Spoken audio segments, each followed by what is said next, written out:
2 Samuel chapter 15. After this, Absalom prepared a chariot and horses for himself, and 50 men to run before him.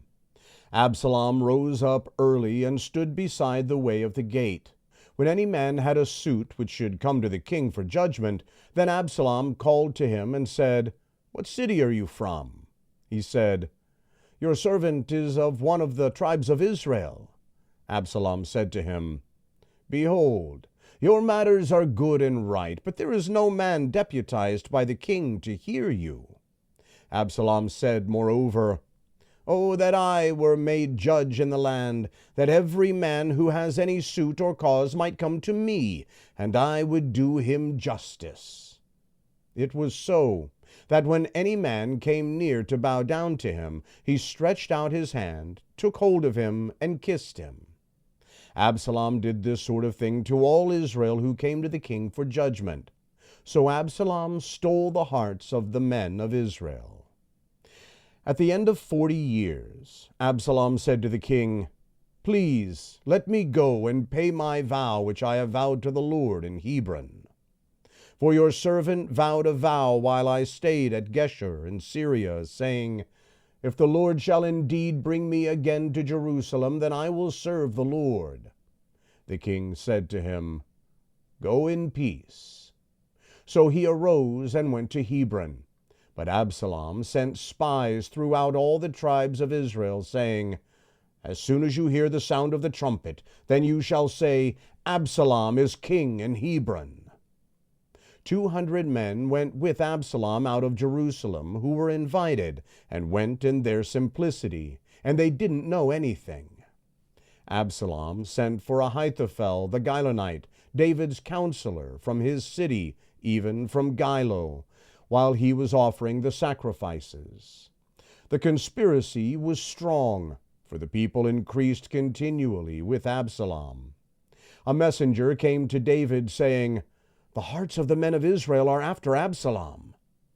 David said to all his servants who were with him at Jerusalem, "Arise, let's flee, or else none of us will escape from Absalom.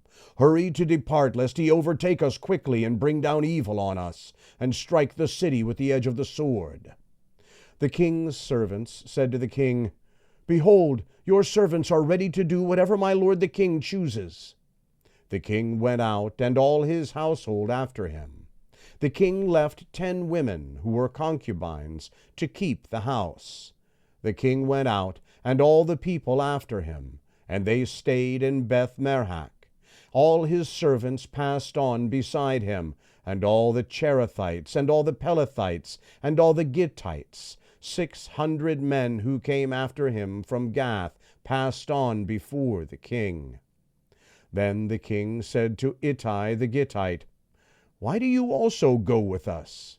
Return and stay with the king, for you are a foreigner and also an exile. Return to your own place. Whereas you came but yesterday, should I today make you go up and down with us, since I go where I may? Return and take back your brothers. Mercy and truth be with you." Ittai answered the king and said, "As the Lord lives, and as my lord the king lives, surely in what place my lord the king is, whether for life or for death, your servant will be there also." David said to Ittai, "Go and pass over." Ittai the Gittite passed over, and all his men, and all the little ones who were with him. All the country wept with a loud voice, and all the people passed over. The king also himself passed over the brook Kidron, and all the people passed over towards the way of the wilderness. Behold, Zadok also came, and all the Levites with him, bearing the ark of the covenant of God, and they set down God's ark. And Abiathar went up until all the people finished passing out of the city. The king said to Zadok, "Carry God's ark back into the city. If I find favor in the Lord's eyes, he will bring me again, and show me both it and its habitation.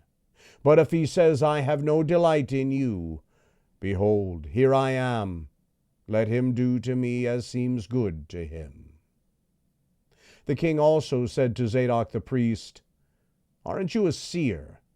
Return into the city in peace, and your 2 sons with you, Ahimaaz your son, and Jonathan the son of Abiathar. Behold, I will stay at the fords of the wilderness until word comes from you to inform me."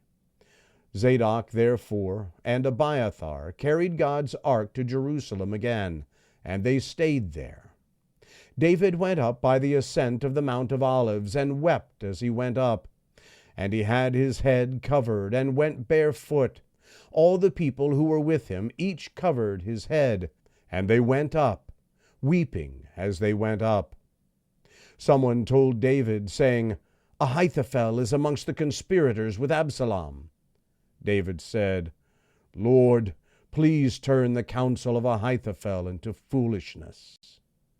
When David had come to the top where God was worshipped, behold, Hushai the Archite came to meet him, with his tunic torn and earth on his head. David said to him, "If you pass on with me, then you will be a burden to me. But if you return to the city and tell Absalom, I will be your servant, O king, as I have been your father's servant in time past, so I will now be your servant. Then you will defeat for me the counsel of Ahithophel. Don't you have Zadok and Abiathar the priests there with you? Therefore whatever you hear out of the king's house, tell it to Zadok and Abiathar the priests.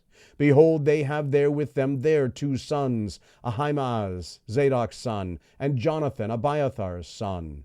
Send to me everything that you shall hear by them." So Hushai, David's friend, came into the city, and Absalom came into Jerusalem.